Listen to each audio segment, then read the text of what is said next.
వేదనకరమైనటువంటి స్థితిలో నువ్వు ఉండకూడదనే ప్రభువారు నీకు ఒక ఆయుధం ఇచ్చారు, అదే విశ్వాసం. దేవునికి స్తోత్రం, దేవునికి స్తోత్రం.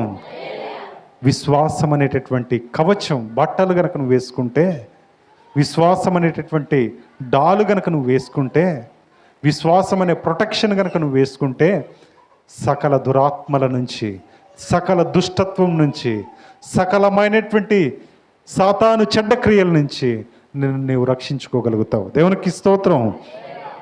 ప్రియమైనటువంటి దేవుని బిడ్డలారా, అందుకనే అబ్రహాము విశ్వాసులకు తండ్రి. ఆయన ఎవరండి? విశ్వాసులకు తండ్రి. నమ్మాడు, వెళ్ళిపోయాడంతే. ఎవరు నువ్వు, ఎక్కడుంటావు, ఎలాంటిది, ఏం చేయాలి, ఏమీ ఆయనతో మాట్లాడలేదు. 2 పనులు నువ్వు నా కొరకు విడిచిపెట్టాలి, 3 ఆశీర్వాదాలు నేను నీకు ఇస్తా అని అన్నారు. ఆయన 2 విడిచిపెట్టాడు, 3